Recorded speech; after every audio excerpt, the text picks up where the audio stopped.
International Islamic Research Center.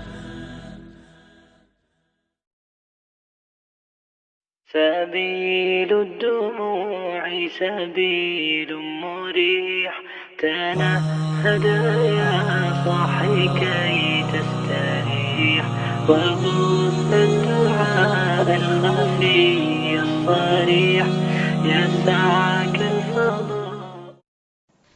نحمده ونصلي على رسوله الكريم اما بعد فاعوذ بالله من الشيطان الرجيم بسم اللہ الرحمن الرحیم رب اشرح لی صدری ویسر لی امری واحلل عقدۃ من لسانی یفقہوا قولی. اللہ تعالیٰ کا لاکھ لاکھ شکر ہے، اس نے ہمیں انسان بنایا، جانور نہیں. اگر وہ ہمیں کوئی کتا یا بلی یا گدھا بنا دیتا تو ہم کیا کر سکتے تھے؟ کچھ بھی تو نہیں. اس کا احسان کہ اس نے ہمیں مسلمان بنایا، ہمیں فضیلت عطا کی، بے شمار احسانات سے نوازا. اس کے سارے انعامات اور احسانات میں اللہ تعالیٰ کی پہچان ہے، زندگی گزارنے کے اس سلیقے کو جاننا ہے جو اس نے ہمارے لیے بھیجا. لیکن افسوس یہ کہ بعض اوقات ہم اس طریقے، اس علم، اس سلیقے سے ناواقف ہونے کی بنا پر بہت سی مشکلات کا شکار ہوتے ہیں. اور آج کے دور میں انسان جتنی مادی ترقی کرتا چلا جا رہا ہے اتنا ہی طرح طرح کے مسائل میں گھرتا چلا جا رہا ہے، طرح طرح کی پریشانیوں میں مبتلا ہے. آج کے دور میں انسان کو پیش آنے والی پریشانیاں یا بیماریوں میں سے ایک اہم ترین بیماری، جسے آپ ایک روحانی بیماری کہہ سکتے ہیں، وہ ہے ڈپریشن. آج ہر دوسرا شخص ڈپریشن کی بات کرتا سنائی دیتا ہے. سوال یہ پیدا ہوتا ہے کہ ڈپریشن کیوں پیدا ہوتا ہے؟ ڈپریشن کیا چیز ہے؟ اس کی علامات کیا ہیں اور اس کا علاج کیا ہے؟ ڈپریشن، جسے آپ اردو میں مایوسی، غمزدگی، افسردگی اور پست حوصلہ ہونا کہہ سکتے ہیں، دنیا سے دل اچاٹ ہونا، دنیا کی ایکٹیویٹیز میں پوری طرح پارٹیسپیٹ نہ کر سکنا، یہ ایسی کیفیات ہیں جن کا تجربہ آج کا ہر انسان کم یا زیادہ کرتا ہے. ہر انسان کے اوپر کسی نہ کسی درجے کی مایوسی کی کیفیت آتی ہے، غم بھی آتا ہے، ایک اداسی کی کیفیت بھی ہر انسان پر آتی ہے. لیکن ایک نارمل انسان اور ایک بیمار انسان میں فرق یہ ہوتا ہے کہ ایک نارمل انسان پر ایسی کیفیات آتی ہیں اور گزر جاتی ہیں اور وہ بہت جلد ان کا مقابلہ کر لیتا ہے. لیکن جب انسان ایسی کیفیات کا مقابلہ نہ کر پائے اور ایسی کیفیات انسان پر حاوی ہونے لگے تو پھر انسان کو سمجھ لینا چاہیے کہ وہ ڈپریشن کے مرض میں مبتلا ہے.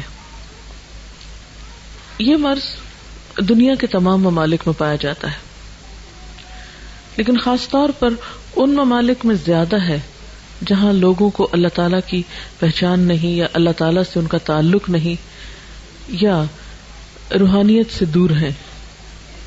لیکن ہم مسلمان، ہم تو اللہ پر ایمان بھی رکھتے ہیں، آخرت کو بھی مانتے ہیں، قرآن بھی پڑھتے ہیں، لیکن اس کے باوجود ایسی کیفیات کیوں ہوتی ہیں اور ان کے اسباب کیا ہیں؟ تو سب سے پہلے تو ہمیں ڈپریشن کا سبب معلوم ہونا چاہیے. یاد رکھیے کہ ڈپریشن اچانک نہیں پیدا ہوتا، اس کے اسباب بہت گہرے ہوتے ہیں. کچھ تو موروثی ہوتے ہیں، یعنی والدین کی طرف سے جیسے اور بیماریاں انسان کو ملتی ہیں، اسی طرح ڈپریشن کا مرض بھی بسا اوقات وراثت میں انسان کو منتقل ہو جاتا ہے. پھر اسی طرح نروس سسٹم سے متعلق جتنی بھی بیماریاں ہوتی ہیں، خواہ وہ بظاہر ڈپریشن کی شکل نہ بھی اختیار کیے ہوں، لیکن وہ مل جل کر بسا اوقات ڈپریشن میں بدل جاتی ہیں. یعنی انسان کے اعصاب کا کمزور ہونا یا اعصاب کو کسی بھی طرح کی تکلیف یا پریشر یا بوجھ پڑنا.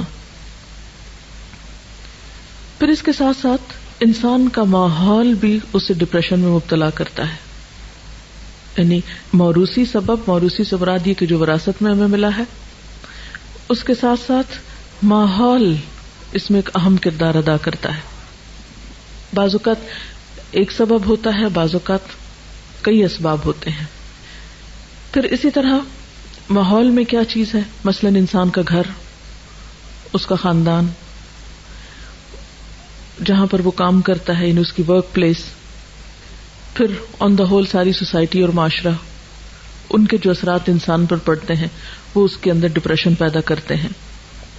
لیکن تجربے سے یہ بات پتہ چلی ہے کہ ڈپریشن کے خارجی یا معاشرے کے یا سوسائٹی کے اثرات سے زیادہ گھر کے اثرات یا اندرونی اثرات جو ہیں وہ انسان پر زیادہ مرتب ہوتے ہیں یا انسان کو زیادہ پریشان کرتے ہیں بنسبت بیرونی اسباب کے.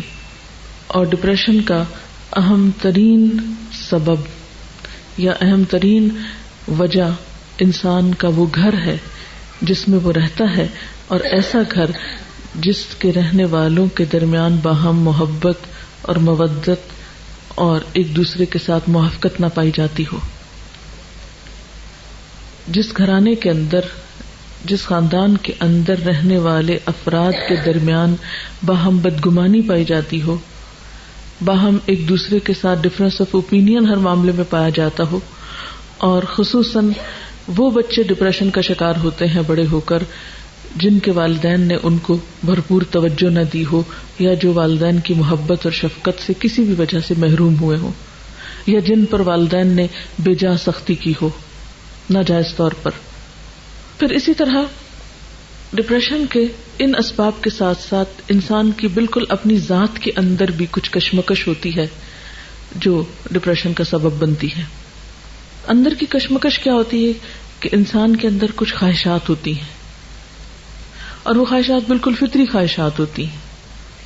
تو بعض اوقات جب انسان کی وہ خواہشات پوری نہیں ہوتی، یا وہ خواہشات حد سے بڑی ہوئی ہوتی، یا وہ خواہشات جائز کی حدود کو کراس کرنا چاہتی ہیں، اور معاشرہ یا دین یا مذہب یا حالات یا ماحول ہمارا اس کے راستے میں رکاوٹ بنتا ہے، تو یہ جو اندر کی کشمکش ہے یہ بھی انسان کو ڈپریشن میں مبتلا کر دیتی ہے.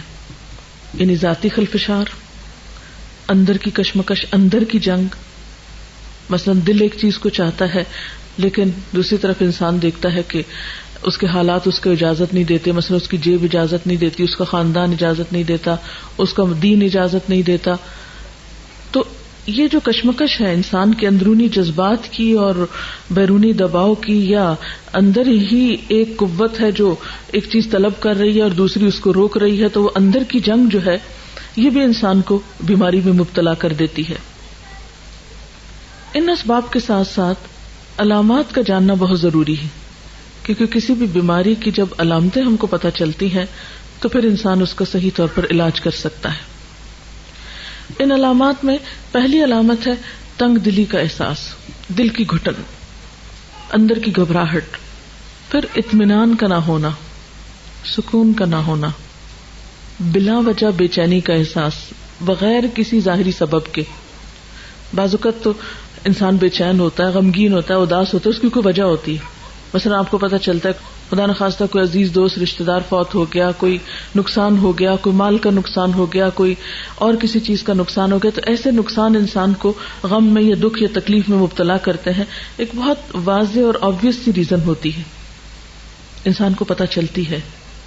لیکن بعض اوقات جب وجہ نہیں پتہ چلتی اور اندر ایک بے چینی ہے تو یہ پھر ڈپریشن ہے، یہ ڈپریشن کی علامت ہے. پھر اسی طرح سوچ میں تلخی، نیگیٹو تھنکنگ، ہر چیز کو الٹا دیکھنا، ہر چیز کو الٹا سوچنا، کسی کے سیدھے کام کو بھی غلط سمجھنا، ہر ایک پر شک کرنا، بدگمانی کرنا، یہ بھی اس کی علامات میں سے ہے. اور پھر ان ساری چیزوں کے نتیجے میں انسان کی نیند میں گڑبڑ ہو جانا.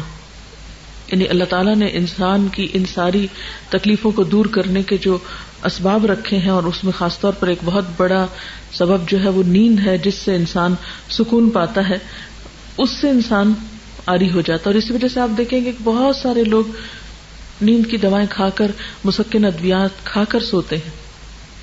تو ایسی ادویات کھا کر اپنے آپ کو سلائے رکھنا اور اپنے آپ کو دنیا کے مسائل سے فرار پر آمادہ کرنا، یہ اس کا علاج نہیں ہوا کرتا. اسی طرح بعض اوقات یہ ہے کہ اندرونی علامات کے علاوہ جسم پر بیرونی طور پر بھی یا جسمانی طور پر بھی کچھ علامات سامنے آتی ہیں. مثلا بہت زیادہ پسینہ ایک دم آنے لگنا، دل کا زور زور سے دھڑکنا، جسمانی کمزوری ہو جانا، انتہائی تھکاوٹ محسوس کرنا، یعنی تھوڑا سا کام کرنے پر بہت زیادہ تھک جانا، کام کرنے کی صلاحیت کا ختم ہو جانا، وسوسوں کا شکار ہو جانا. اسی طرح بعض اوقات مختلف فوبیاز جو ہو جاتے ہیں کہ لفٹ میں نہیں چڑھ سکتے، بند کمرے میں نہیں جا سکتے، اندھیرے میں نہیں جا سکتے. تو یہ چند ایک ظاہری اسباب بھی انسان کو پریشان کرتے ہیں جو کہ عام نارمل حالات میں انسان کے لیے پریشانی کا سبب نہیں ہوتے. کیونکہ مثلا ایک نارمل انسان گھر میں اکیلا ہے، اندھیرے کمرے میں جا رہا ہے، لائٹ چلی جاتی ہے، وہ اسے بہت نارمل لیتا ہے، کہیں اوپر جانا نیچے اترنا ہے. لیکن جب ڈپریشن ہوتا ہے تو ایسی چھوٹی چھوٹی چیزیں انسان کو بہت بادر کرتی ہیں، انسان کو کمزور کر دیتی، انسان ان چیزوں کے سامنے ہارنے لگتا ہے. پھر اسی طرح بعض اوقات تو یہ چھوٹی چھوٹی بیماریاں جو ہیں بڑی بیماریوں میں تبدیل ہو جاتی ہیں. مثلا بعض لوگوں کو السر ہو جاتا ہے، ہائپر ٹینسو ہو جاتے ہیں لوگ. اسی طرح استھما کی بیماری ہو جاتی ہے، بعض لوگوں کی اسکن پر ہی ڈیزیز آ جاتی ہے، جیسے ایگزیما وغیرہ ہو جاتا ہے. اب لوگ اسکن کے اوپر دوائی باہر سے لگا رہے ہیں، ایستھما کے لیے بیرونی طور پر دوائیاں کھا کے کنٹرول کر رہے ہیں، اور ایستھما ہے کہ کنٹرول ہو ہی نہیں رہا. بی پی کی دوائی کھا رہے ہیں، وہ کنٹرول ہو ہی نہیں رہا، ڈوز بڑھاتے جا رہے ہیں. اب وہ بظاہر علاج ہو رہا ہے لیکن اصل کاز کو پکڑا ہی نہیں گیا، روٹ کو تو چھیڑا ہی نہیں گیا. لہذا ان کا نقصان کیا ہوتا ہے؟ ان دوائیوں کے پھر اپنے سائیڈ ایفیکٹس ہوتے ہیں. پھر ایک بیماری سے دوسری، دوسری سے تیسری، تیسری سے چوتھی، وہ بیماریوں کا ایک چین چل پڑتا ہے. اور بسا اوقات انسان ان بیماریوں کی اوٹ میں یا ان بیماریوں کے دامن میں پناہ لے کر اپنے لیے ایک جواز پیدا کر لیتا ہے، لیکن روٹ کاز اس کا کچھ اور ہوتا ہے. اس لیے کبھی بھی بظاہر ان نظر آنے والی بیماریوں کو ظاہری بیماریاں سمجھ کر علاج نہیں کرنا چاہیے، اس کے اصل سبب کی طرف بھی توجہ کرنی چاہیے. اور اس کے لیے سب سے پہلے یہ کہ درست ڈائگنوسس ہونے چاہیے، تشخیص صحیح ہونی چاہیے. عام طور پر علاج کیا کیا جاتا ہے؟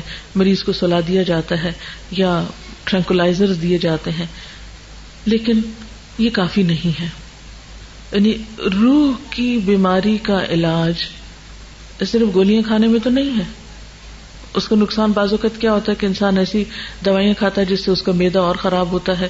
جب معدہ خراب ہوتا ہے اس کا نظام ہضم بگڑتا ہے، اس کی نیند کا سسٹم خراب ہوتا ہے، اس کے اندر صحیح خون پیدا نہیں ہوتا، سارے خون کے اندر دوائیاں دوڑ رہی ہوتی ہیں، تو اس سے بیماری جو ہے وہ بڑھتی چلی جاتی ہے.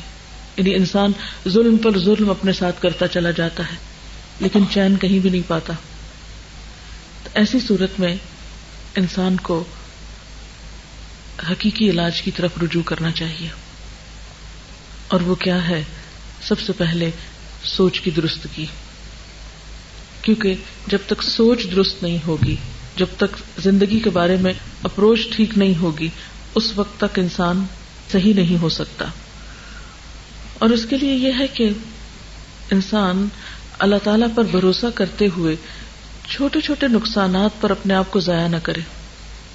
مثلا کسی کا کال ہے کہ گرے ہوئے دودھ پہ افسوس کا اظہار نہ کرے، لیکن ہم میں سے اکثر لوگ اسی عادت کے شکار ہوتے ہیں کہ اگر سویرے سویرے چائے بناتے ہوئے دودھ گر گیا تو سارا دن اسی کا غم. ہر تھوڑی دیر بعد خیال ہے آج دودھ گر گیا تھا، آج دودھ گر گیا تھا، آج دودھ گر گیا تھا. اس سے مجھے جو ہے وہ چولہا صاف کرنا پڑا، پھر وہ نقصان ہو گیا، پھر گھر میں اسمیل ہو گئی، پھر یہ ہو گیا، وہ ہو گیا. وہ ہر تھوڑی دیر بعد وہ اپنے اثرات بھی چھوڑ جاتا ہے اور پھر ہم اسے دیکھ دیکھ کے دکھی ہوتے رہتے ہیں. حالانکہ جو گرنا تھا گر گیا، بس ختم. اس کے بعد اس کو بھولنے کی کوشش کرنی چاہیے، کیونکہ اب افسوس کرنے سے حاصل کچھ نہیں. پھر اسی طرح کسی نے یہ بھی کہا کہ سیٹی کو اس کی قیمت سے زیادہ میں نہیں خریدنا چاہیے. یعنی سیٹی ایک معمولی سی چیز ہے نا، ₹2 میں مل جائے گی، اس پہ ₹10 کیوں لگاتے ہیں آپ؟ تو جو چیز جتنی حیثیت کی، جتنی قیمت کی ہے، اس کو اسی قیمت میں رکھنا چاہیے، اس سے زیادہ اسے اہمیت نہیں دینی چاہیے. اگر ₹2 کا دودھ گر گیا یا ₹10 کا گر گیا تو اس کے بدلے میں اپنے آپ کو جو آپ اتنی قیمتیں ہیں اس کو کیوں پریشان کر رہے ہیں، اس کو کیوں نقصان دے رہے ہیں؟ تو چھوٹے چھوٹے نقصانات پر بڑی چیز قربان نہیں کرنی چاہیے. ہر چیز کو اتنی ہی اہمیت دیں، ہر چیز کو اتنی ہی اہمیت دیں جتنی اہمیت کی وہ لائق ہے. ہر نقصان پر اور ہر جانے والی چیز پر یہ سوچیں کہ اس چیز کی ویلیو کیا ہے، اس کی حقیقت کیا ہے. جس کے لیے میں اتنا رو رہی ہوں، کوڑ رہی ہوں، جان جلا رہی ہوں، خون جلا رہی ہوں، اس کی حقیقت کیا ہے. تو آپ دیکھیں گے کہ بہت ساری چیزیں جن پہ ہم دکھی ہوتے ہیں ان کی حقیقت کچھ بھی نہیں ہوتی، بالکل معمولی چیزیں ہوتی ہیں، لیکن اس پہ جو ہم خرچ کر رہے ہوتے ہیں وہ بہت بڑا ہوتا ہے. اور پھر اسی طرح یہ ہے کہ ماضی اور مستقبل کے دروازے بند کر دینے چاہیے، حال میں زندہ رہنے کی کوشش کرنی چاہیے. ماضی کو بھول جائیں اور مستقبل کے بارے میں سوچنا چھوڑ دیں. کل جس نے جنم ہی نہیں لیا اس کے بارے میں کیوں سوچ رہے ہیں، اور ماضی جو فوت ہو چکا اس کے بارے میں کیوں سوچ رہے ہیں. نہ وہ ہاتھ میں نہ وہ ہاتھ میں، جو ہاتھ میں اس کی قدر کریں، جو آج پاس ہے اس کو ویلیو دیں. پھر اسی طرح آپ دیکھیں کہ کوئی بھی بیماری اس کا علاج کرنے سے پہلے پرہیز زیادہ اچھا ہوتا ہے. جیسے عام طور پہ ایک محاورہ بھی ہے نا کہ پرہیز علاج سے بہتر ہے. یعنی بجائے اس کے کہ انسان ایک بیماری کا شکار ہو اور پھر علاج شروع کرے تو اس سے پہلے ہی پرہیز کرنا چاہیے. کیونکہ ڈپریشن کی بھی سٹیجز ہوتی ہیں، پہلا درجہ، دوسرا، تیسرا، آگے. اگر آپ کو پہلے درجے کا ڈپریشن یعنی کہ آپ چھوٹی چھوٹی بات پہ افسردہ یا غمزدہ ہونا شروع ہوئے تو فوراً کانشیس ہو جائیں کہ نہیں اس سے آگے نہیں جانے دینا، اس کو کیا وجہ ہے، کیوں میں ایسا کر رہی ہوں. سبب کو جانیں اور اس سبب کو بالکل چھوٹا کر کے رکھ دیں. یہ تو کوئی بات ہی نہیں. بڑی سے بڑی بات کو اگر آپ تولیں اپنے مقابلے میں تو ہر جانے والی چیز کا نعم البدل ہو سکتا ہے، لیکن آپ کی اپنی ذات کا کوئی نعم البدل نہیں ہے. اگر آپ نہ رہے وما یغنی عنہ مالہ اذا تردی، انسان اگر خود ہلاک ہو جائے تو اس کا مال اس کے کس کام کا، دنیا کی نعمتیں کس کام کی. اس لیے سب سے پہلے تو پرہیز ضروری ہے. یعنی جہاں اپنے اندر ایسے جراثیم دیکھیں، جہاں اپنے اندر ایسی کوئی کیفیت دیکھیں تو فوراً یہ سوچیں کہ وجہ کیا ہے اور اس کو یہیں ختم کرنا، اس سے آگے نہیں جانا. اور اس کے لیے سب سے پہلی چیز یہ کہ ہمیں اپنے آپ کو انالائز کر کے یہ دیکھنا چاہیے کہ مجھے کس چیز سے ڈر لگتا ہے. کیونکہ ڈپریشن کے اسباب میں ڈر بھی ہوتا ہے، خوف بھی. کس چیز کا ڈر ہے مجھے، کس چیز کا غم ہے. تو آپ دیکھیں گے کہ بہت سے لوگوں کو ڈپریشن اس وجہ سے ہوتا ہے کہ وہ انجانے اور غیر معلوم قسم کے تفکرات میں گھرے ہوئے ہوتے ہیں. جیسے ابھی میں نے کہا نا کہ ماضی اور مستقبل کے دروازے دونوں بند کر دیں، صرف حال کا دروازہ کھلا رہنے دیں. مثلا آپ دیکھیں کہ اگر آپ ایک گھر میں ہیں، بڑا گھر ہے اور آپ اس میں ایک کمرے میں رہ رہے ہیں تو عقل مندی کیا ہے کہ باقی کمرے بند کر دیں. کیوں آپ کھلا چھوڑتے ہیں ان کو کہ روز مٹی پڑے اور روز صفائی کرنی پڑے؟ جب تک وہ استعمال نہیں ہوتے تو بند رہیں. جہاں آپ رہ رہے ہیں بس اسی کی حفاظت کریں.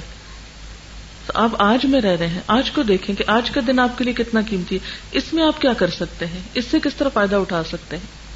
تو اس میں یہ ہے کہ خوف ہمیشہ مستقبل کا ہوتا ہے نا، مستقبل کے بارے میں انسان کو کچھ پریشانیاں ہوتی ہیں.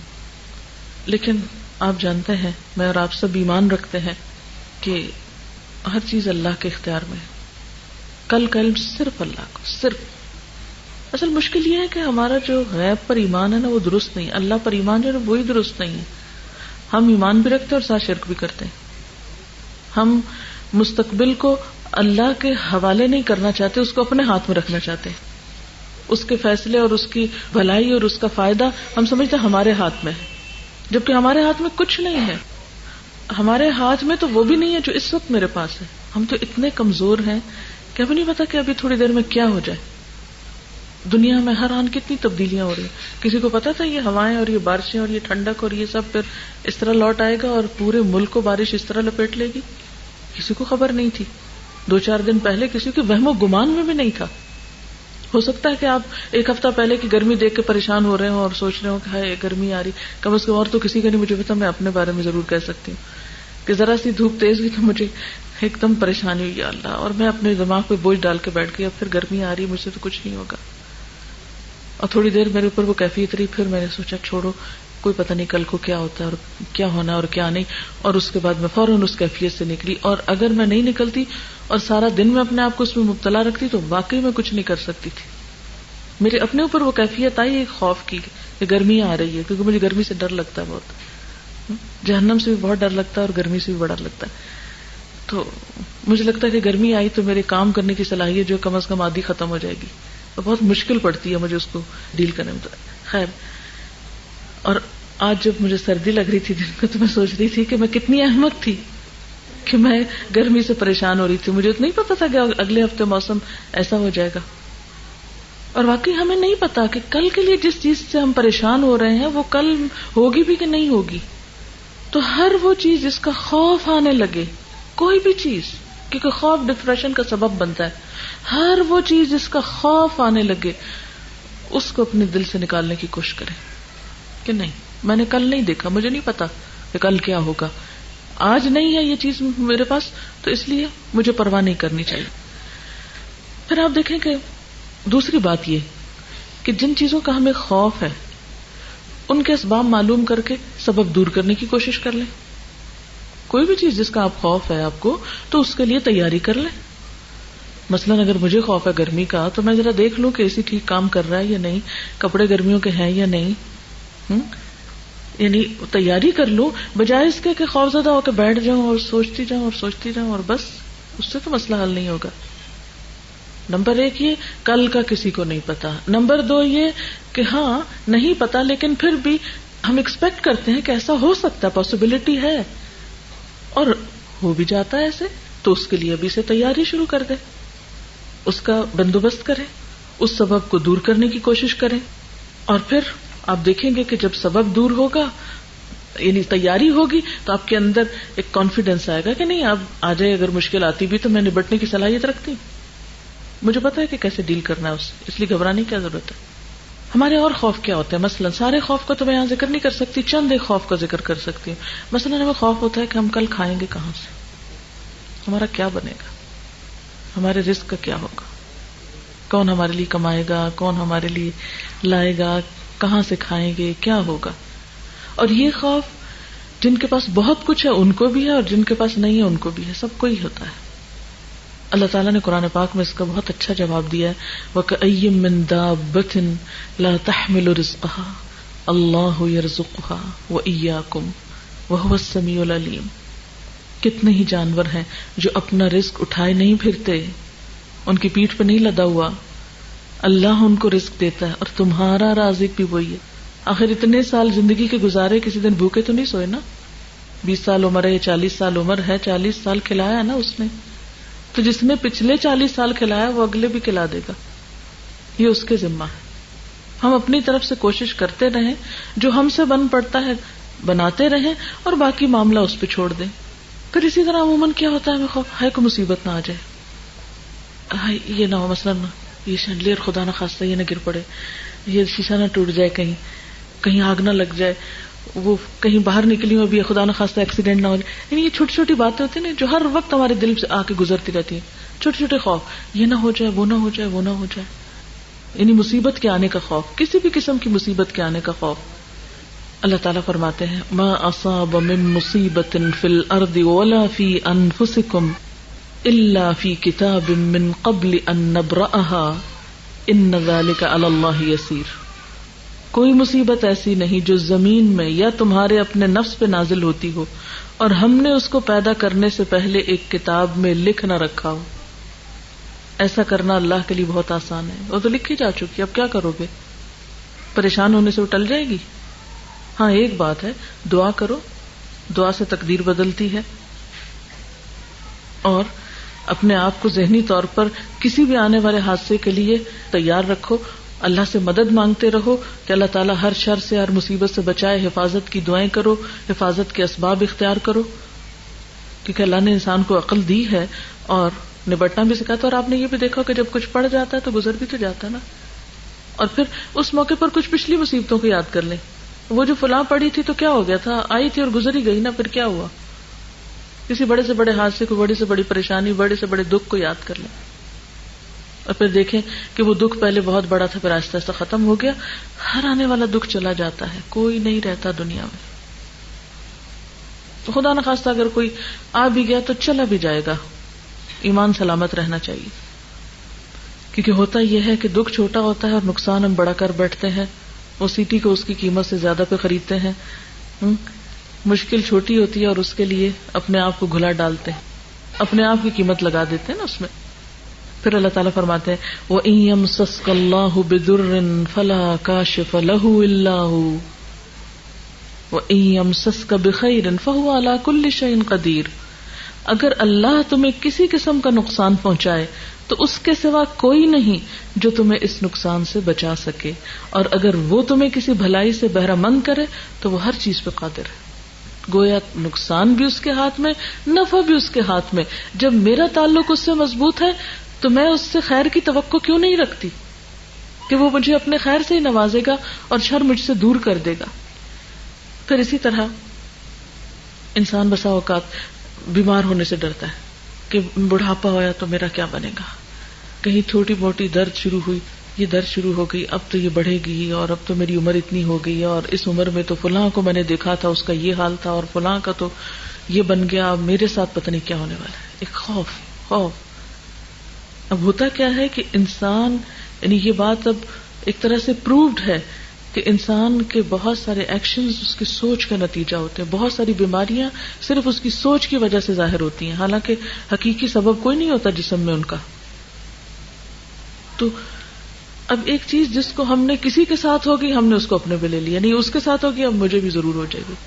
اور عموماً ہم نے دیکھا ہوگا کہ کسی کو زکام میں دیکھا تو ہمیں لاحق ہو جاتا ہے, کسی کی آنکھ خراب دیکھی بس ایک دیکھنے کی دیر ہے وہ ہمیں بھی پہنچ جائے گی مرض.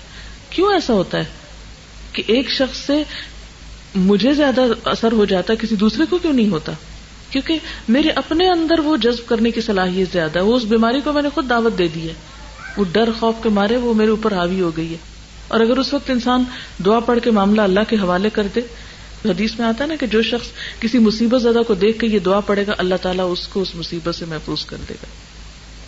یعنی چھوٹی سی بھی کسی کو تکلیف میں دیکھے نا, مثلا کوئی گر گیا, کوئی اٹک گیا, کوئی ذرا سا بھی کسی دکھ میں مبتلا ہوا ہے, فوراً پڑھ دیں الحمدللہ الذی عافانی ممن ابتلاہ بہ, اللہ کا شکر ہے جس نے مجھے اس مصیبت سے بچا کے رکھا ہے. تو جب شکر ادا کریں گے اللہ تعالیٰ کا تو اللہ تعالیٰ آپ کو محفوظ کر لے گا, اور یقین کے ساتھ پڑھیں. پھر اس کے بعد یہ ہے کہ ابراہیم علیہ السلام کا اللہ تعالیٰ پر ایسا بھروسہ تھا, ایسا تعلق تھا اللہ تعالیٰ کے ساتھ کہ وہ خاص طور پر اس کا ذکر کرتے ہیں وَإِذَا مَرِضْتُ فَهُوَ يَشْفِينِ. کیا ہوا بیماری آ گئی, اگر میں بیمار ہوتا ہوں تو مجھے شفا دے دیتا ہے, وہ شفا دے سکتا ہے, میرا اس سے تعلق ہے, مجھے کوئی مشکل نہیں. بیماری سے کیوں ڈرتا ہوں, بیماری آ بھی گئی تو شفا بھی آ جائے گی, وہ سبب پیدا کر دے گا.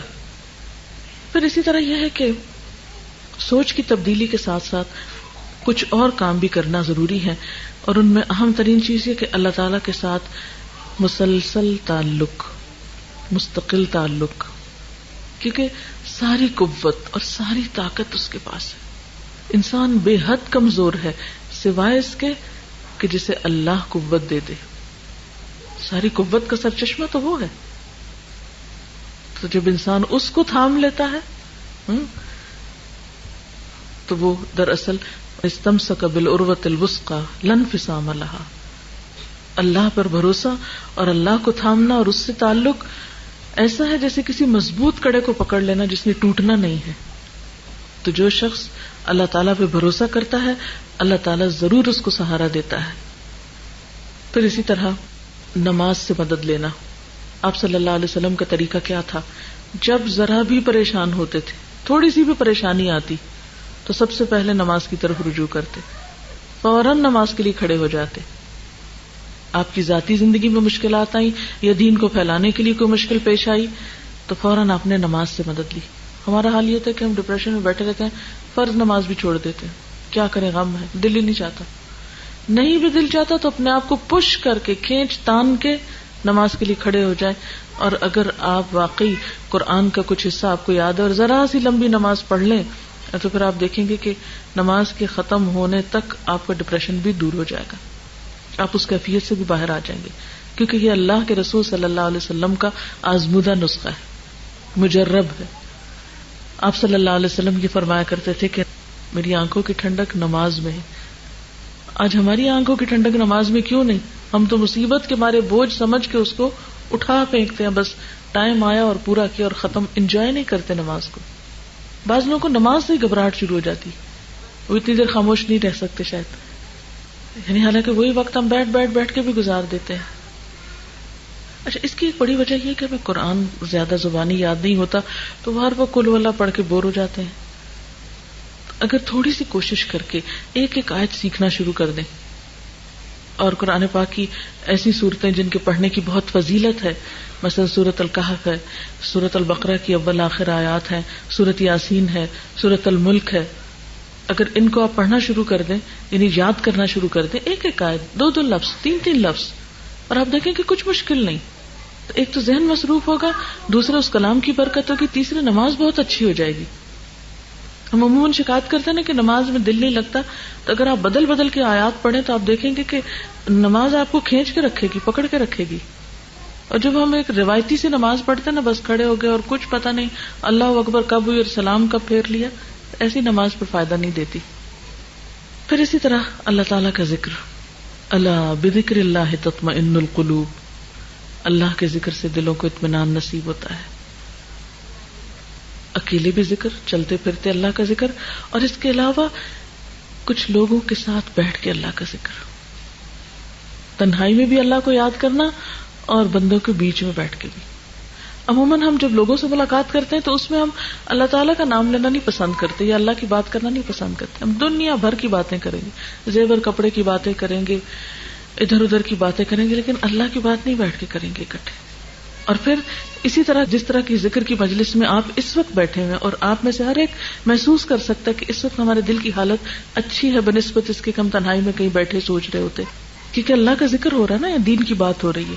ایسی مجلسوں میں حاضر ہونا ایک بہترین علاج ہے. اللہ تعالیٰ فرماتے ہیں وَنُنَزِّلُ مِنَ الْقُرْآنِ مَا هُوَ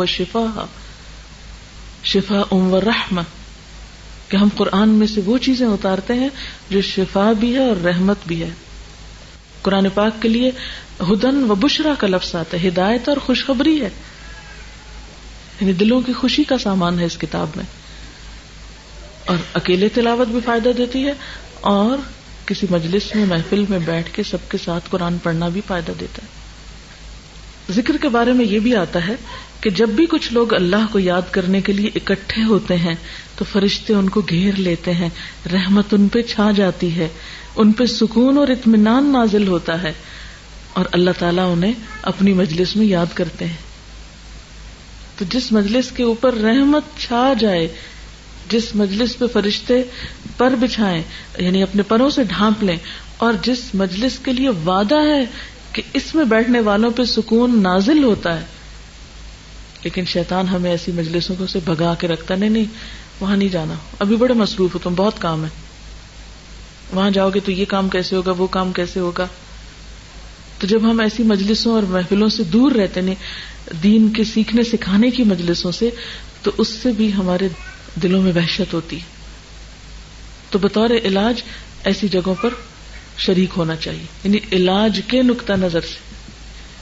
پھر اسی طرح دعا جو ہے ان مشکلات میں بھی فائدہ دیتی ہیں جو اتر چکی ہیں، اور ان میں بھی فائدہ دیتی ہے جو ابھی نہیں اتری.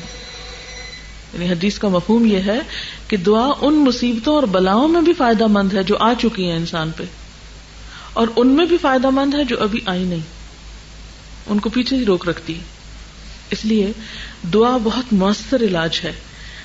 قرآن پاک میں اللہ تعالیٰ فرماتے ہیں وَقَالَ رَبُّكُمُ ادْعُونِي أَسْتَجِبْ لَكُمْ، تمہارا رب کہتا ہے مجھے پکارو، مانگو تو صحیح، میں قبول کروں گا تمہاری دعا.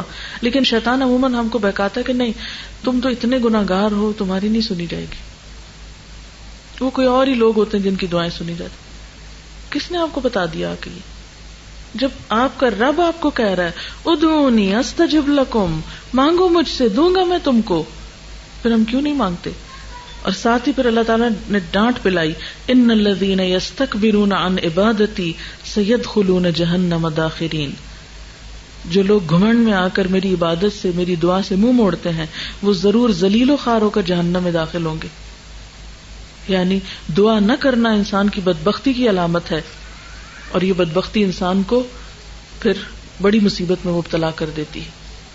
اس لیے یا حی یا قیوم برحمتک، اٹھتے بیٹھتے دعائیں کرنا، اللہ تعالیٰ سے مدد حاصل کرنا، یہ انسان کے لیے بہترین نسخہ ہوتا ہے. اسی طرح بلند آواز سے قرآن پاک کی تلاوت، یعنی ایک ہوتا نا ہم انگلی پھیرتے رہتے ہیں خاموشی سے، یہ نہیں تلاوت کہلاتی. تلاوت کیا ہے؟ اونچی آواز سے بولے. اور اونچی آواز سے کیا ہوتا ہے؟ کیونکہ عربی زبان میں اور خاص طور پہ قرآن پاک میں ہمارے جو سارا ووکل سسٹم ہے وہ سارا استعمال ہوتا ہے. ہماری زبان کے کنارے، سائڈز، ہمارے ہونٹ، ہمارا حلق، ہمارے سینے تک، دل تک اس کے اثرات آتے ہیں.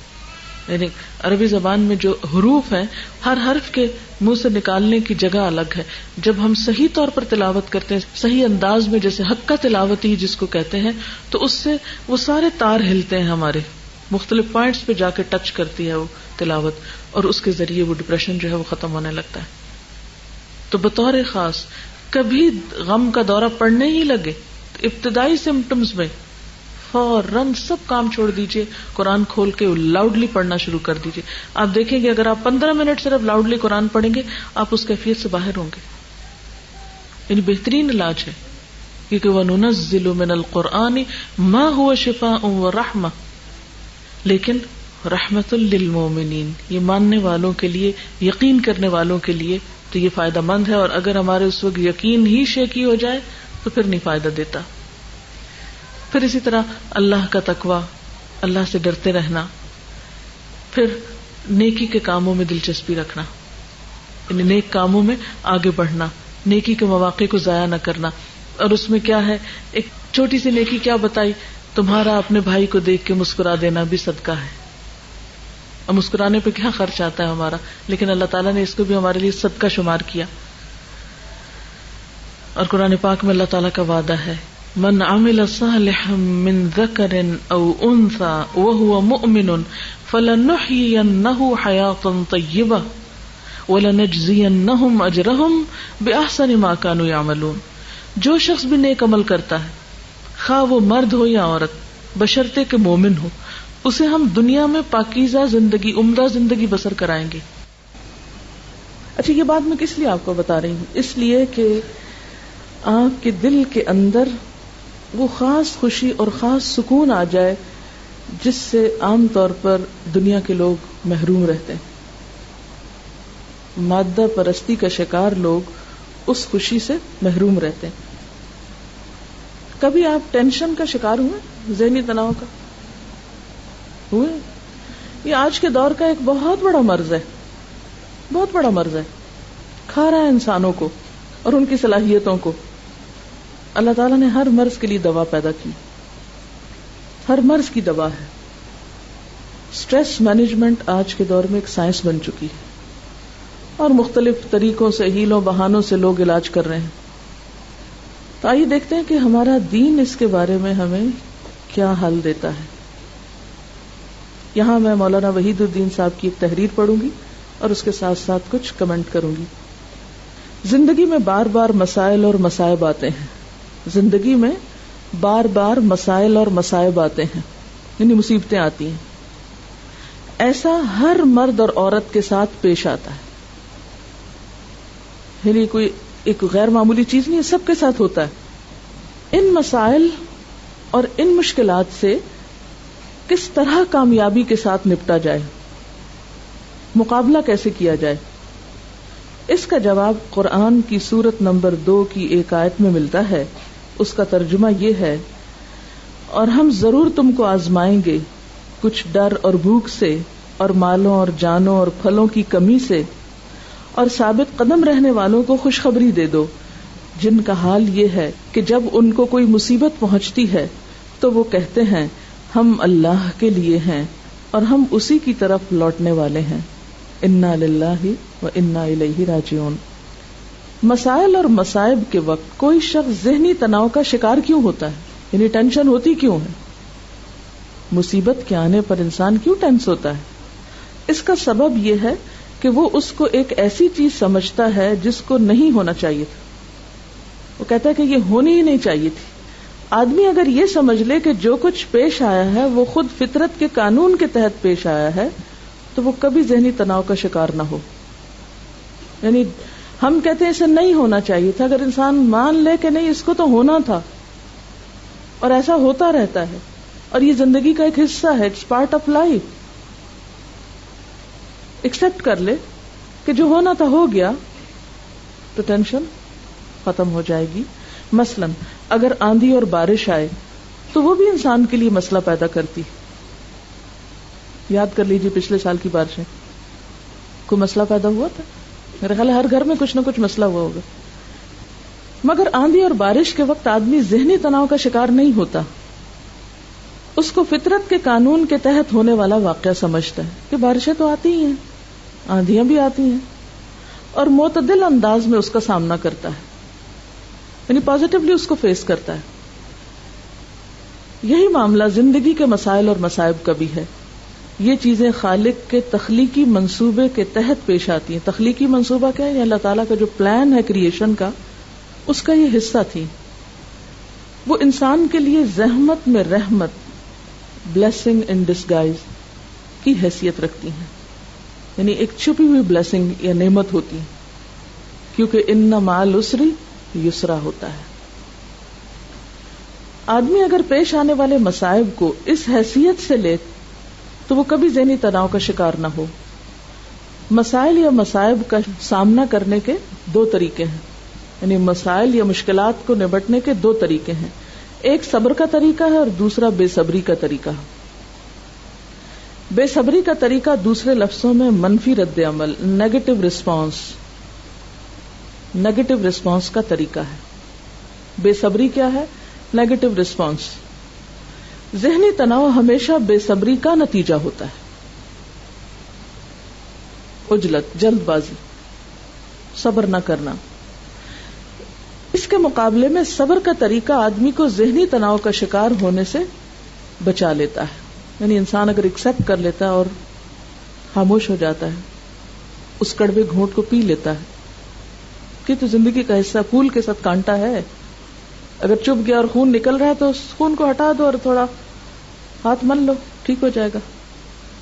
لیکن اگر انسان اس موقع پہ کہے نہیں میں تو آئندہ میں تو پھول کو ہاتھ نہیں لگاؤں گا اور میں اس کو دیکھوں گا نہیں، پھر تو کیا ہوگا؟ ہمیشہ کے لیے پھول سے ملنے والی خوشبو اور خوشی سے محروم ہو جائے گا. اس دنیا میں ہر آدمی قانون خداوندی بالفاظ دیگر قانون فطرت کے تابع ہے. وہ اپنے آغاز میں بھی اسی قانون کے ماتحت ہے اور اپنے آخر میں بھی اسی قانون کے ماتحت. ایسی حالت میں حقیقت پسندی کا طریقہ یہ ہے کہ کوئی مرد یا عورت جب بھی کسی مسئلے سے دوچار ہو تو وہ معتدل انداز میں اس کا سامنا کرے اور اس کو اپنے حق میں خیر سمجھ کر قبول کر لے. تکلیف دہ، ناپسندیدہ اور پریشان کن چیزوں کو اپنے حق میں خیر سمجھ کے قبول کر لے. اس میں خیر کے پہلو تلاش کرنے لگے کہ اس کی وجہ سے میری زندگی میں کہاں کہاں بھلائی بھی آئی. اس آیت میں مصیبتوں کا مقصد ابتلاء وَلَنَبْلُوَنَّكُمْ بتایا گیا ہے. ابتلاء کے معنی امتحان یا آزمائش کے ہیں. انسانی زندگی میں اس قسم کے امتحان کا مقصد کیا ہے؟ مقصد یہ ہے کہ اس کو حوادث کے درمیان تربیت دے کر زیادہ بہتر انسان بنایا جائے. یعنی مشکلات کیوں آتی ہیں؟ انسان کو کیا بنانے کے لیے؟ زیادہ بہتر انسان بنانے کے لیے. جیسے کوئی بھی امتحان، مثلاً پارا ٹیسٹ ہوتا ہے آپ کا، تو اگرچہ آپ ایک ٹینشن سے گزرتے ہیں، تکلیف سے گزرتے ہیں، بہت سی مشکلات آپ کو ہوتی ہیں، لیکن کچھ فائدہ بھی ہوتا ہے. مثلاً ایک طریقہ تو پڑھنے کا یہ تھا کہ آپ آئیں، دلچسپی سے لیکچر سنیں اور پھر گھر چلے جائیں، اور ایک یہ ہے کہ آپ اس کو لکھیں، یاد کریں اور پھر اس کو ریپروڈیوس کریں.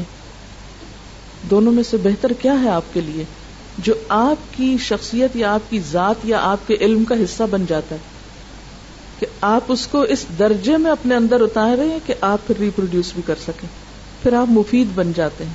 اور اگر صرف اتنا ہو کہ آپ کی اپنی ذات نے سنا اور آپ کے اپنے اندر تک فائدہ ہے تو وہ کچھ زیادہ فائدہ نہیں ہے. امتحان کا مقصد یہ ہے کہ اس کو حوادث کے درمیان تربیت دے کر زیادہ بہتر انسان بنایا جائے. حوادث کسی آدمی کے لیے ترقی کا زینہ ہے. حوادث کے ذریعے، یعنی حادثوں کے ذریعے آدمی کا ذہن بیدار ہوتا ہے، اس کی عقل زیادہ کام کرتی ہے. یعنی ہر حادثہ انسان کو جگاتا ہے، ہوش میں لاتا ہے. مشکلات سے انسان کے اندر پختگی آتی ہے، انسان میچیور ہوتا ہے. جیسے کچا برتن آگ میں پک کر پکا ہو جاتا، مٹی تو وہی ہوتی ہے. کبھی برتن بننے کا عمل دیکھا یا سنا یا پڑھا؟ مٹی کو پانی میں ڈال کے گوندھ کے پھر اس سے کیا ہوتا ہے، ایک خاص شیپ میں برتن بنایا جاتا ہے، پھر اس کو تپایا جاتا ہے آگ پر. مجھے ایک کارخانہ ایسا دیکھنے کا اتفاق ہوا تھا جس میں 12 گھنٹے تک برتنوں کو بھٹی میں رکھا جاتا ہے، مسلسل وہ ہیٹ میں ہوتے ہیں، اور پھر وہ ایسے پکے ہو جاتے ہیں کہ چھوٹا موٹا گرنے سے، ٹھوکر لگنے سے، آپس میں ٹکرانے سے ٹوٹتے نہیں. بہت سے لوگ زندگی میں چھوٹے چھوٹے ٹکراؤ سے ٹوٹ جاتے ہیں. یہ کچے برتن ہے نا، ٹوٹ جاتے ہیں، دراڑیں آ جاتی ان میں. لیکن جو برتن زیادہ دیر تک پکے ہوئے ہوتے ہیں، ایک خاص مقدار تک تپے ہوئے ہوتے ہیں، وہ چھوٹی چھوٹی باتوں سے پھر ٹوٹتے نہیں ہیں، وہ پھر کام کے ہوتے ہیں، وہ فائدہ مند ہوتے ہیں. اور کچے برتن جن میں دراڑیں ہوتی ہیں وہ کام کے نہیں ہوتے، کچھ بھی ڈالو ان میں سب بہہ جائے گا، فائدہ نہیں اس کا. اور اللہ تعالیٰ جس شخص سے کوئی بڑا کام لینا چاہتا ہے اس کو اتنا ہی زیادہ آزمائش میں ڈالتا ہے.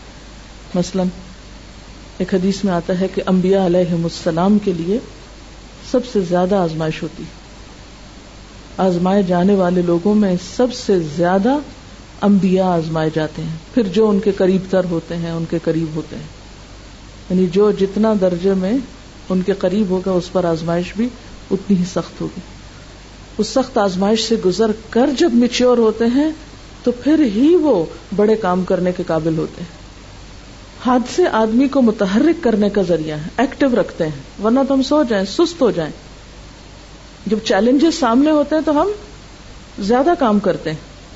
حوادث آدمی کے لیے زندگی کے سفر میں مہمیز کا کام کرتے ہیں. حوادث کے بغیر آدمی نامکمل ہے، ٹھوکریں کھائے بغیر آدمی نامکمل ہے. یہ حادثے ہی ہیں جو آدمی کی شخصیت کو مکمل شخصیت بناتے ہیں. اس سے معلوم ہوا کہ حادثوں کا صحیح مقابلہ یہ نہیں کہ اپنے اندر ذہنی عمل کو سپریس کر دیا جائے یا اس کو دبانے کی کوشش کی جائے. بہت سے لوگ یہی طریقہ اختیار کرتے ہیں، وہ سگریٹ یا شراب کے ذریعے اس کو بھلانے کی کوشش کرتے ہیں. وہ مخصوص ورزشوں کے ذریعے اپنے اندر ذہنی عمل کو معطل کر دینا چاہتے ہیں، یعنی ٹینشن ریلیز کرنے کے لیے وہ خاص قسم کی ایکسرسائزز کرنے لگتے ہیں، سوچنا چھوڑ دیتے ہیں. وہ حقیقی زندگی سے فرار یعنی اسکیپ کرنے کا کوئی طریقہ تلاش کر لیتے ہیں. وہ میڈیٹیشن کے ذریعے اپنے ذہن کو ایک ایسی حالت میں لے جاتے ہیں جس کو ذہنی تحذیر انٹلیکچوئل اینستھیزیا کہا جا سکتا ہے. میڈیٹیشن سے وقتی طور پر تو آپ کو کیا ملتا ہے، بہت ایک ریلیف ملے گا، لیکن حقیقت میں اگر آپ دیکھیں تو جتنی دیر آپ میڈیٹیشن کر رہے ہیں اور اپنے آپ کو اس میں کھپا رہے ہیں، لگا رہے ہیں اور کچھ اور ہی سوچنے لگ گئے جس کا آپ کی حقیقی زندگی سے تعلق نہیں، تو آپ نے ایک طرح سے اپنے ذہن کو سلا دیا، چیلنج کا مقابلہ کرنے کے لائق نہیں رہے.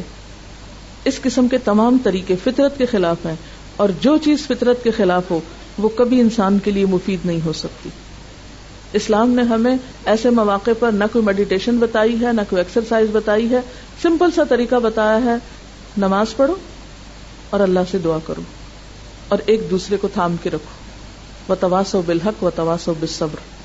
اصل بات یہی ہے کہ ناپسندیدہ اور ناگوار حالات میں اپنے آپ کو اپنے مقصد کے ساتھ اگر انسان جوڑ کے رکھتا ہے تو اللہ تعالیٰ ضائع ہونے سے بچاتا ہے. قرآن پاک کی ایک آیت مجھے ہمیشہ بہت بہت میرے دل کے اندر ایک ایمان کی کیفیت جگا دیتی ہے. اللہ ضرور مدد کرے گا اس کی جو اللہ کی مدد کرتا ہے. اور اللہ تو ہماری مدد کا محتاج نہیں، لیکن اللہ کے دین کی محبت، اللہ کی اطاعت میں چھوٹی سی کوشش بھی اگر کوئی انسان کرتا ہے تو اللہ اس کو ضائع نہیں کرے گا. جیسے نبی صلی اللہ علیہ وسلم پر جب پہلی وحی نازل ہوئی اور آپ بہت گھبرائے ہوئے تھے، گھر تشریف لائے تو خدیجہ نے کیا کہا تھا، واللہ لا یخزیک اللہ ابدا، اللہ کی قسم اللہ آپ کو ہرگز رسوا نہ کرے گا. انک لتحمل الکل وتکسب المعدوم وتقر الضیف، کیونکہ آپ دوسروں کا بوجھ اٹھاتے ہیں. آپ جن کے پاس کچھ نہیں، معدوم یعنی جن کے پاس کچھ کھانے کو نہیں، کوئی ضروریات زندگی نہیں، ان کے لیے اپنی کمائی میں سے خرچ کرتے ہیں، کما کر دیتے ہیں ان کو، اور مہمانوں کی عزت کرتے ہیں. اللہ آپ کو رسوا نہیں کرے گا. تو بات یہ ہے کہ جو اچھے اخلاق ہیں اور لوگوں کی برائیوں اور لوگوں کی زیادتیوں کے باوجود ان کو معاف کرتے رہنا، اگنور کرتے رہنا، اور سب کچھ واقعی اللہ کے لیے کرنا. صرف یہ نہیں کہوں گے اللہ کے لیے کرنا، واقعی اللہ کے لیے کرنا، تو اس کی جو تاثیر ہے وہ دنیا کی کسی چیز میں نہیں. اللہ تعالیٰ فرماتے ہیں نا قرآن پاک میں، لو انفقت ما فی الارض جميعا ما الفت بین قلوبہم، زمین بھر میں جو کچھ ہے سب کا سب بھی اگر تم خرچ کر ڈالتے ان پر تو ان کے دلوں میں وہ محبت نہیں جگا سکتے تھے. تو اللہ کا جو کلام ہے اور اللہ کے ساتھ جو واقعی بے غرضی کا تعلق ہے، بے غرضی کا تعلق یعنی اللہ کے دین کی خدمت میں یا کسی بھی انسان کے ساتھ کوئی بھلائی کرنے میں، یہ نہ دیکھو کہ کون ہے جس سے میں بھلائی کر رہا ہوں، کون ہے جس کے میں کام آ رہا ہوں، ہمیں اس سے نہیں غرض. جیسے ایک شخص نے کہا میں صدقہ کروں گا، رات کو کروں گا تاکہ ریاکاری نہ ہو، کسی کو پتہ ہی نہ چلے کہ میں نے دیا ہے، اتنا چھپا کر دوں گا. تو رات کو اس نے اندھیرے میں کسی کو صدقہ دیا، صبح پتا چلا اس کو کہ اوہ وہ تو کسی مالدار کو لگ گیا، بڑا اس کو افسوس ہوا کہ میرا صدقہ ضائع ہو گیا. اگلے دن اس نے کہا اچھا میں آج تو بہت سوچ سمجھ کے دوں گا، لیکن وہ کسی چور کے ہاتھ لگ گیا. تیسرے دن کسی بہت خراب عورت کے ہاتھ لگ گیا، پروسٹیچیوٹ کے ہاتھ لگ گیا. بڑا پریشان ہوا کہ کیا میرا صدقہ قبول کیوں نہیں ہو رہا، کبھی کہیں چلا جاتا کبھی کہیں. تو اسے بتایا گیا کہ نہیں، ضائع نہیں ہوا. مالدار شخص ہو سکتا ہے صدقہ لے کر صدقہ کرنے کا سوچے، چور چوری سے باز آ جائے، اور ایک خراب عورت جو ہے وہ گناہ سے باز آ جائے کہ غائبانہ طور پر کس طرح ان کی اللہ نے مدد کی. تو انسان کو مخلص ہو کر، بے غرض ہو کر، نیک نیتی کے ساتھ نیکی کرتے چلے جانا چاہیے. اگر وقتی اور فوری طور پر اس کا کوئی رزلٹ سامنے نہیں بھی آتا تو مایوس نہیں ہونا چاہیے، چھوڑ نہیں دینا چاہیے. جب اللہ کے لیے کیا ہے تو ضائع نہیں ہو سکتا. ہم تنگ نظر ہے نا، ایک کام کرتے ہم کہتے 2 اور 2 4، اس کا رزلٹ یوں سامنے آنا چاہیے، میری اس نیکی کا نتیجہ اس شکل میں سامنے آنا چاہیے. کبھی بھی یہ نہ دیکھیں کہ چھوٹا کام ہے یا بڑا، کیا ملے گا اس سے، کیا حاصل ہوگا، لوگ میری تعریف کریں گے کہ نہیں، مجھے کچھ دیں گے کہ نہیں. تو انشاءاللہ جب آپ اللہ اور اپنے بیچ میں سیلف کو ذرا ہٹا کے رکھیں گے، سیلف کو، تو آپ کا سفر تیز ہو جائے گا انشاءاللہ. جب ہم نیکی اس لیے کرتے نا، مثلا اگر میرے گھر میں درس ہوگا تو میں دین پر اتنا خرچ کروں گی، اگر میرے علاقے میں یہ چیز ہوگی تو میں، آج صبح میں ایسی سوچ رہی تھی کہ اگر آئندہ کسی نے میرا انٹرویو کیا تو میں اسے کہوں گی ایک سوال پوچھو مجھ سے کہ دین کے راستے میں رکاوٹیں کتنی ہیں، کون سی رکاوٹ سب سے بڑی تھی. تو میں ضرور کہوں گی کہ لوگوں کی خود غرضیاں اور لوگوں کی ذاتیں، نفس.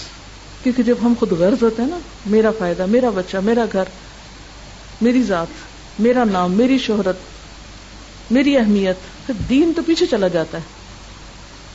جب ہم دین کو بلند کرتے ہیں تو اللہ آپ کو بھی عزت دے دیتا ہے. لیکن جب ہم خود کو بلند کرنے کی کوشش کرتے ہیں تو دین تو کہیں رہ جاتا ہے نا ایک طرف، اور پھر اپنی بلندی بھی رستے میں رہ جاتی ہے. اللہ تعالیٰ کسی کا اجر نہیں ضائع کرتا، کسی کا احسان ضائع نہیں کرتا. کسی کا بھی چھوٹا سا نیک عمل، من یعمل مثقال ذرۃ خیرا یرہ، ذرے کے برابر بھی اگر کوئی نیکی کرتا ہے نا، کوئی اچھا کام کرتا ہے، کسی انسان نے نہیں دیکھا، وہ کوئی نہیں قدردانی کرنے والا، لیکن اس نیکی کی خوشی آپ ہی کے دل کے اندر لوٹ کر آئے گی. آپ کر کے تو دیکھیں. اس لیے اللہ تعالیٰ کا وعدہ ہے کہ ایسے لوگوں کو ان کے اجر ان کے بہترین اعمال کے مطابق آخرت میں بھی عطا کریں گے، یعنی دنیا میں بھی اچھی زندگی ملے گی اور آخرت میں بھی. اور پھر اسی طرح یہ ہے کہ زندگی میں اعتدال اور توازن بہت ضروری ہوتا ہے. یعنی ڈپریشن سے نکلنے کے لیے اعتدال والی زندگی بہت ضروری ہوتی ہے، کیونکہ عام طور پر جب ہماری زندگی میں انتہائی رویے آتے ہیں تو اس وقت یہ مشکل زیادہ پیدا ہوتی ہے. یعنی افراط و تفریط کا شکار نہیں ہونا. افراط و تفریط میں کیا آتا ہے؟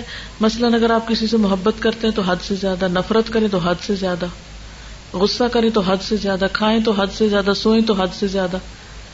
تو یہ افراط و تفریط ہوتی ہے.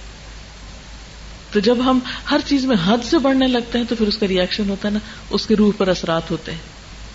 اس کے لیے معتدل زندگی بسر کرنا ضروری ہے. اور پھر آخری بات توبہ، کیونکہ ڈپریشن عموماً گلٹ سے بھی ہوتا ہے، گناہ کے اثرات بعض اوقات روح پر رہ جاتے ہیں. مثلا آپ نے کسی کے ساتھ زیادتی کی وقتی طور پر تو اپنے آپ کو تعویل کر کے مطمئن کر لیا کہ نہیں اسی کا قصور تھا، اس لیے میرا حق بنتا تھا کہ میں ایسا کروں. اب چونکہ آپ نے اپنی غلطی مانی ہی نہیں، اس پر توبہ ہی نہیں کی، اس سے نکلے ہی نہیں، تو اب یہ تو نہیں ہو سکتا نا کہ آپ کانٹے بوئیں اور پھر کانٹے آپ کو کاٹنے نہ پڑے. وہ تو کاٹنے پڑیں گے آپ کو. آپ غلط کریں، کسی کے ساتھ زیادتی کریں، ظلم کریں، اور پھر وہ آپ پر پلٹے نا، یہ کیسے ہو سکتا ہے؟ ظلم تو اندھیرا ہے، اور وہ اندھیرا قیامت کے دن تو ویسے ہوگا، مگر دنیا میں دل پہ آتا ہے جو ڈپریشن کا سبب بنتا ہے. اس لیے چھوٹا گناہ ہو یا بڑا گناہ ہو، اس کی توبہ میں ٹال مٹول نہ کرے. اور اللہ تعالیٰ نے انسان کو ایسا دل دیا نا کہ ہلکا سا بال برابر بھی کوئی غلط کام ہو جاتا ہے نا تو وہ دل پر ضرور دکھائی دیتا ہے، وہ نظر آتا ہے. یہ الگ بات ہے کہ انسان اس کو نظر انداز کر دے، دیکھنا ہی نہ چاہے، لیکن وہ آتا ہے. جو ہی وہ آنے لگے تو بجائے اس کے کہ آپ اس کو نگیٹ کریں، نہیں کوئی نہیں میں نہیں مانتی، نہیں مان لیں. آپ دیکھیں کہ جو ہی آپ مانیں گے ہم ریلیکس ہو جائیں گے کہ اللہ تعالیٰ میں اعتراف کرتی ہوں میں نے غلطی کی ہے. اگر کسی انسان کے ساتھ زیادتی کی تو معافی مانگ لیں، سوری کہہ دیں. تو آپ دیکھیں گے کہ جو ہی آپ مانیں گے دوسرا بھی ڈھیلا پڑ جائے گا. ہوتا کہ تعلقات کب خراب ہوتے ہیں؟ جب آپ غلطی نہیں مانتے اور دوسرا شخص بھی کھینچا تانی شروع کر دیتا. آپ اپنی طرف بات کھینچتے، وہ اپنی طرف کھینچتا، نتیجہ کیا ہوتا ہے کہ شدید قسم کا اختلاف ہوتا ہے، اور پھر وہی لوگ آپ کے لیے ایک مصیبت بن جاتے ہیں، ان کے اندر رہنا مشکل ہو جاتا ہے، پھر انسان ان سے فرار حاصل کرنے کی کوشش کرتا ہے.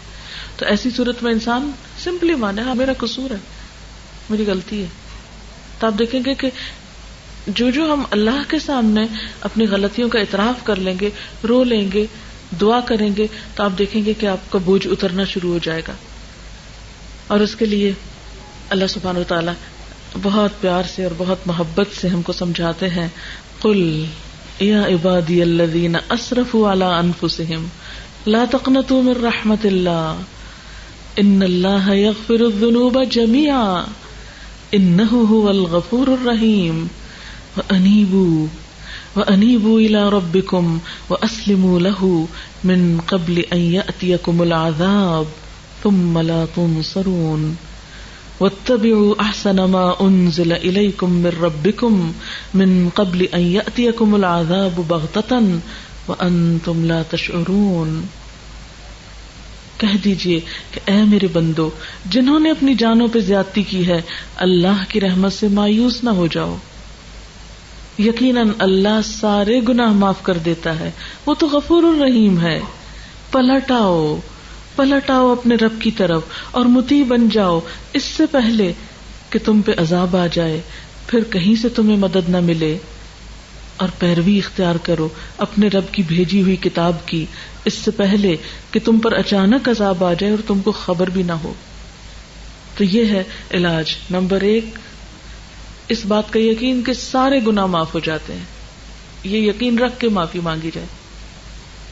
نمبر 2 پھر آئندہ کے لیے چھوٹے چھوٹے گناہوں میں بھی جلدی واپس پلٹا جائے. یعنی ایک دفعہ پچھلے سارے معاف کرا کے، جیسے بہن حج کر کے آئی ہیں ماشاءاللہ، انشاءاللہ حج مبرور ہوگا، پچھلی ساری صفائی ہو گئی، بس اب تسلی ہونی چاہیے الحمدللہ پچھلے سب معاف ہے. کیوں؟ اللہ کا وعدہ ہے. اب آئندہ کے لیے چھوٹی موٹی بھی کوتاہی ہو جائے فوراً پلٹو، اس کو لمبا نہ جانے دو. پہلے تو انتظار تھا نا آج پہ جائیں گے تو سب، وہ تو ہو گیا الحمدللہ اللہ کے فضل و کرم سے. اب آئندہ کے لیے چھوٹا سا بھی کچھ کمی بیشی، مثلاً اور کچھ نماز میں تاخیر ہو جاتی، انسان ہے نا، اور پھر انسان گلٹی فیل کرتا ہے میں نے نماز پڑھی بھی تو کیا پڑھی، دیر سے پڑھی، یا کوئی بھی کمی بیشی. کیونکہ وہ جو جہاں بھی ہم ڈنڈی مارتے ہیں نا تو وہ ضرور ہمارے اپنے اندر ہی آ کے چپتا ہے، وہ پتہ چل جاتا ہے کہ یہاں نہیں ٹھیک کیا. تو ساتھ ساتھ فوراً پلٹو. وَأَنِيبُوا پلٹ آؤ، واپس آ جاؤ، دور نہیں جانا. شیطان اگر چھوٹا سا بہکا بھی گیا، ذرا سا رستے سے اتارا بھی، تو پیچھے نہیں اس کے چل پڑنا، واپس. اور پھر وَاتَّبِعُوا پیروی کرو احسن ما انزل الیکم من ربکم تمہارے رب نے جو چیزیں تمہاری طرف اتاری ہیں ان میں سے بہترین چیزوں کی، خوبصورت باتوں کی جو اللہ نے کتاب میں اتاری ہیں ان کی پیروی کرو، اس سے پہلے کہ پکڑ ہو جائے اور تم کو پتہ بھی نہ ہو کہ یہ میرے اپنے گناہوں میں کہیں پکڑ ہوئی ہے. وآخر دعوانا ان الحمدللہ رب العالمین. سبحان اللہ والحمد للہ ولا الہ الا اللہ واللہ اکبر.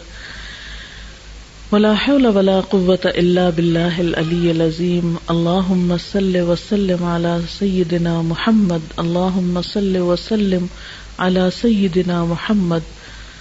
ربنا آتنا في الدنيا حسنة وفي الآخرة حسنة وقنا عذاب النار. ربنا لا تزغ قلوبنا بعد إذ هديتنا وهب لنا من لدنك رحمة إنك أنت الوهاب. ربنا هب لنا من أزواجنا وذرياتنا قرة أعين واجعلنا للمتقين إماما. يا حي يا قيوم برحمتك نستغيث. لا إله إلا الله أنت الحليم الكريم. سبحان الله رب العرش العظيم والحمد لله رب العالمين. رب نسألك موجبات رحمتك وعزائم مغفرتك والغنيمة من كل بر والسلامة من كل اسم. لا تدع لنا ذنبا إلا غفرته ولا هما إلا فرجته ولا حاجة هي لك ردا إلا قضيتها يا أرحم الراحمين. یا اللہ پاک جو کچھ بھی ہم نے پڑھا ہے تو اسے قبول فرما. جو بات تیری مرضی کے مطابق ہوئی ہو ہمیں اس پر عمل کی توفیق دے. کوئی بات زبان سے ایسی نکلی ہو جو آپ کو پسند نہ آئی ہو تو یا اللہ ہمیں اس سب کو اس سے دور کر دے اور ہمیں سچا علم عطا فرما. یا اللہ ہمیں اپنی محبت عطا کر. یا اللہ اپنے سوا ہر چیز کا خوف دل سے دور کر دے. یا اللہ ہمیں اپنی ذات پر بھروسہ اور توکل کرنا سکھا. یا اللہ ہمیں اپنی ذات کا ایسا یقین عطا کر کہ جس سے ہماری دنیا کی ساری مشکلات آسان ہو جائیں. یا اللہ ہمیں ایسی اطاعت کی توفیق عطا کر جو ہمیں تیری جنت تک پہنچا دے اور تو ہمیں اپنی رحمتوں سے ڈھانپ لے. یا اللہ تو ہم پر اپنا فضل فرما. یا رب العالمین جس گھر پر اپنی خیر و برکت نازل فرما، ان کی ساری تکلیفیں، دکھ، پریشانیاں، مشکلات، بیماریاں سب کچھ دور فرما. یا اللہ ان کا حج قبول فرما اور انہیں اپنے حج کی حفاظت کی توفیق عطا فرما اور آئندہ کے لیے نیکیوں کے دروازے ان پہ کھول دے. یا اللہ ہم سب کو بھی نیکیوں اور بھلائیوں کی طرف سبقت کرنے والا بنا. یا رب العالمین ہماری اولادوں کو ہماری آنکھوں کی ٹھنڈک بنا. یا رب العالمین ہمارے شوہروں کو ہماری آنکھوں کی ٹھنڈک بنا. یا رب العالمین ہمارے وقت میں، زندگی میں برکت پیدا فرما. یا اللہ ہم سے ایسا کام لے لے جس سے تو راضی ہو جائے. رب اوزعنی ان اشکر نعمتک التی انعمت علی وعلی والدی وان اعمل صالحا ترضاه وادخلنی برحمتک فی عبادک الصالحین. یا رب العالمین یا ارحم الراحمین یا ذا الجلال والاکرام یا من بیدہ ملکوت السماوات والارض یا من هو علی کل شیء قدیر. یا اللہ ہمارے ہر کام میں اخلاص پیدا کر دے. یا اللہ ہمارا ہر کام ایسا کام ہو جو تجھے پسند آ جائے اور ہماری زندگی میں جو چیزیں آپ کو پسند نہیں ان سب کو دور کر دے.